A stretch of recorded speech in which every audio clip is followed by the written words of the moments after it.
Alright, ladies and gentlemen, Baron here. We're going to be taking out the Sherman Firefly.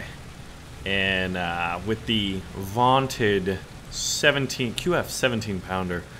One of the best guns that the British produced. I think one of the best guns of the war.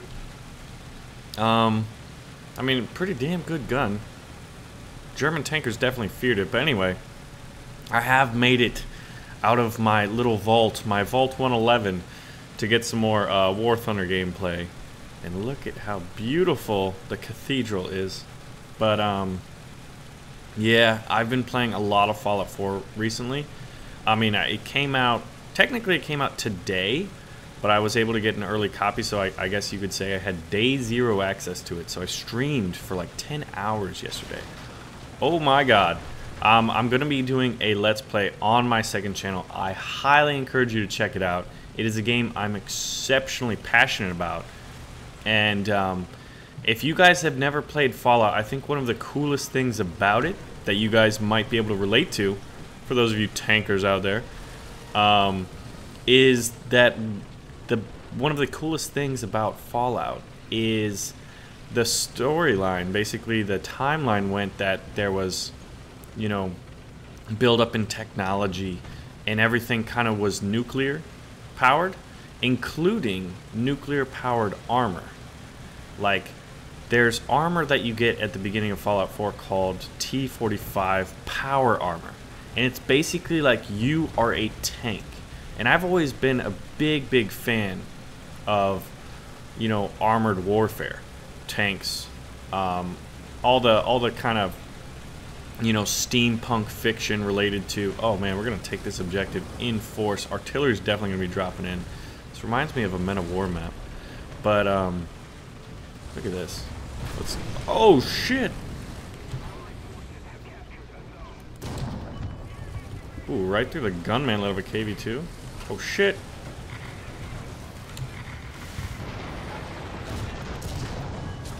Oh, bounce. Incoming artillery. There's a ground unit killed, and then we'll be able to fire right through this T-34E. Critical. Look at that, right through the turret ring. We got an assist. We're just gonna... Oh, frames dropped with that explosion. You know what, let's move up a bit, maybe. Oh shit, oh shit. Alright, oh, look at that.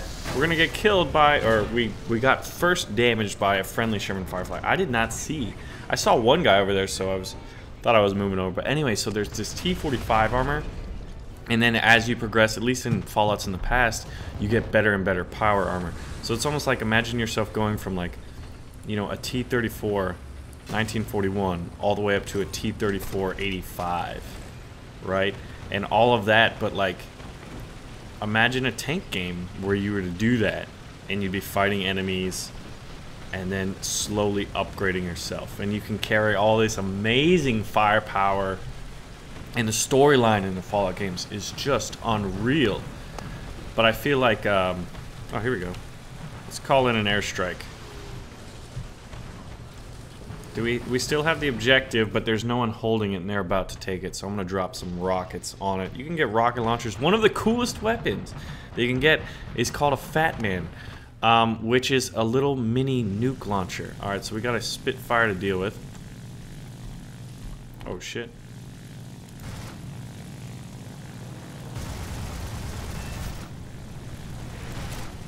Alright, we do not... Our primary objective is not to engage with a Spitfire. It is, in fact, to bomb these mother truckers. T-34-57, we got bombs and rockets. Did we kill any of them? I don't think we did. Well, that was a bit of a fail, but we know we can drop artillery in the area.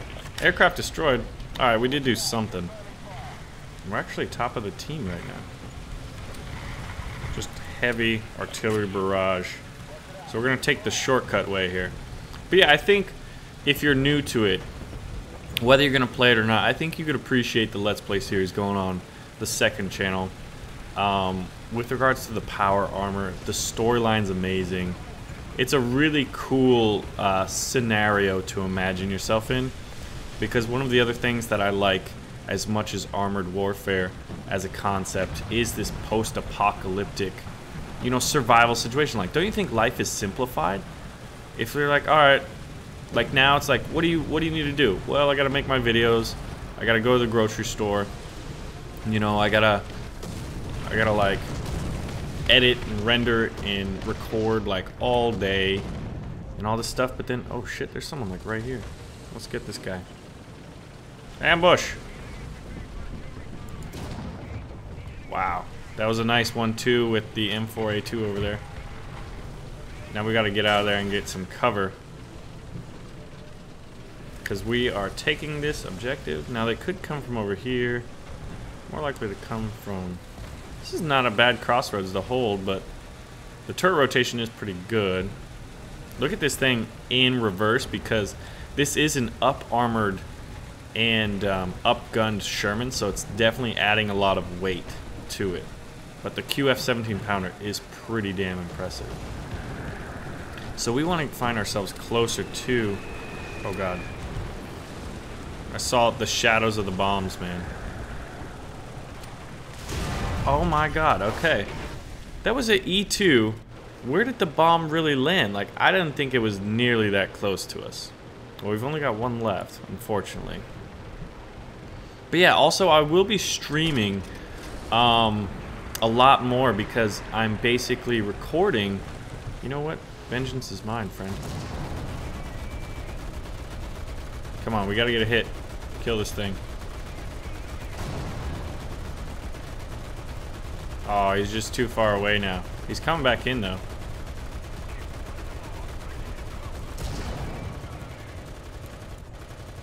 I'm waiting for that hit, which didn't come.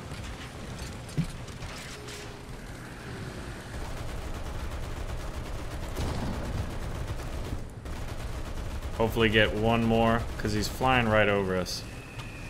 Bombs are our way. Oh god, we got stuck. Not really the best time to get stuck. But we survived that one. I'm not sure, like, I didn't see the Dornier's bombs. They didn't pop up like I think they should have. So let's kill some more tanks here.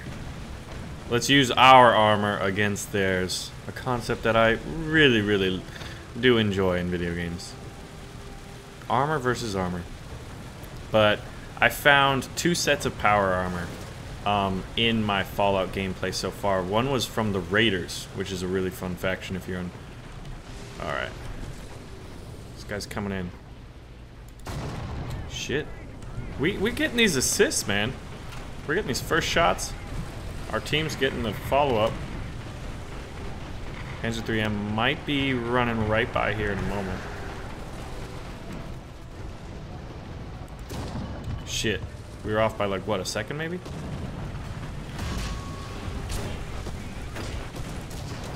Yep.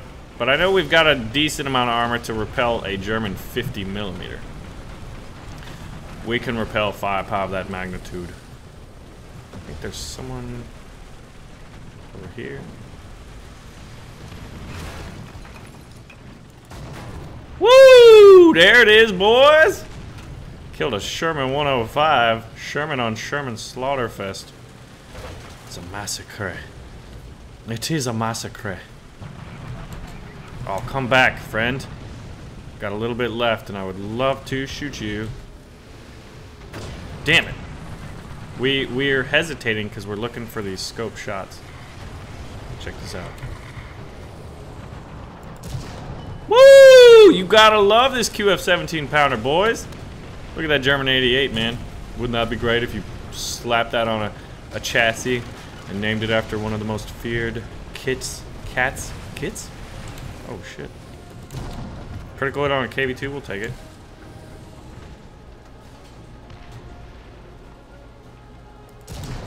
Shit. Those damn gas tanks. Target undamaged, really. We're getting fired at. Please do enough damage so I don't die to the KV2. Oh, we gotta take it out. Well, we had some nice one-shots, and then we played overly aggressive because our team was rolling. We had the objective down. So now I've got this Achilles. But yeah.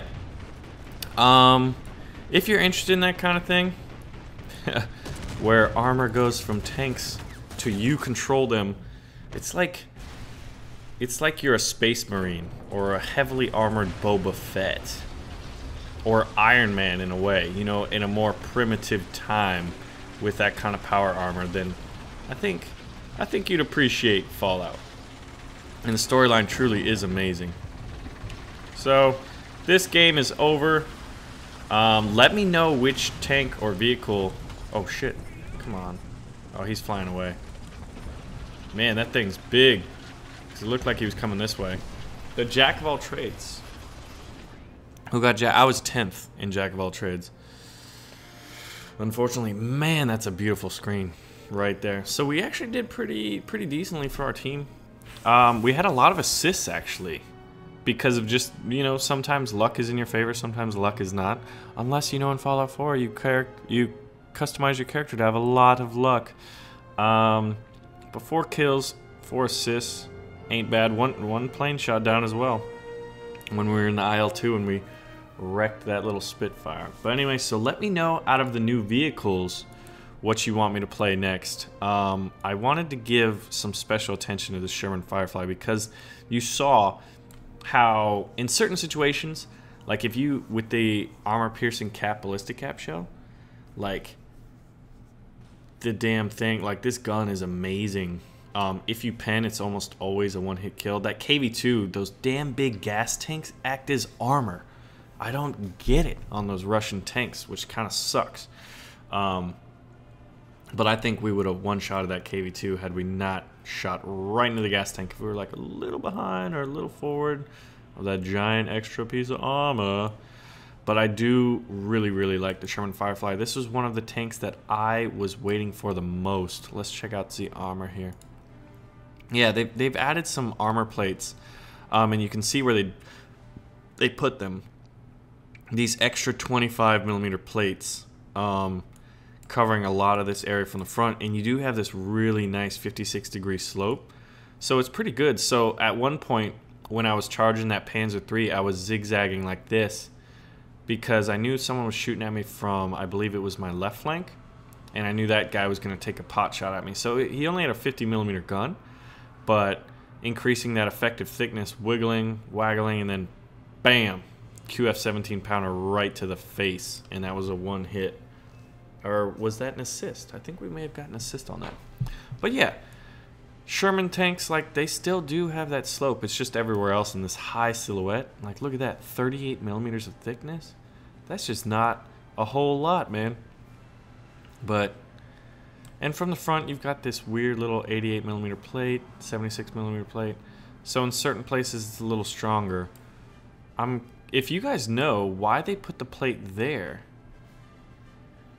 and not on the other side as well, that would be really interesting to know. I'd be very fascinated to know why they did that. There's so many intricate little changes that the British did. But actually, let's look if the Americans have that, because I don't think so.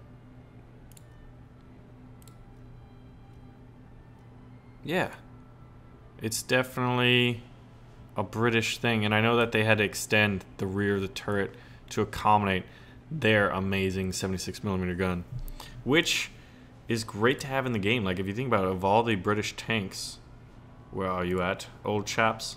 3 of them are armed with the QF 17 pounder. And this A13, if you haven't seen the video on it, I really enjoy this tank. I played it out in realistic battles, and it was one of the best realistic battles I've had in recent memory. It was so much fun. May or may not have shot down a plane. It was awesome. But anyway, so let me know which tank you want me to drive out next. That was some fun jumping in the Sherman Firefly. I put out a Heroes and Generals video today, and it was, I used this amazing German gun, the FG-42, which apparently is one of the most rare of all the German weapons from World War II, even more rare than the STG-44. And that video was edited up a bit, so check that out and let me know what you think of it. Anyway, ladies and gentlemen, thank you all so much for watching. Make sure to check out my Fallout series on the second channel. And I think with the main channel, I want to put out occasional Fallout 4 content. I don't know if it should it be a Let's Play, or should it be just like highlights or like really cool events or something like that. But it is a game that I really, really love because of my time playing Fallout 3 back in the day. I lost so much time to that game. Anyway, ladies and gentlemen, thanks for watching, and I'll see you guys soon.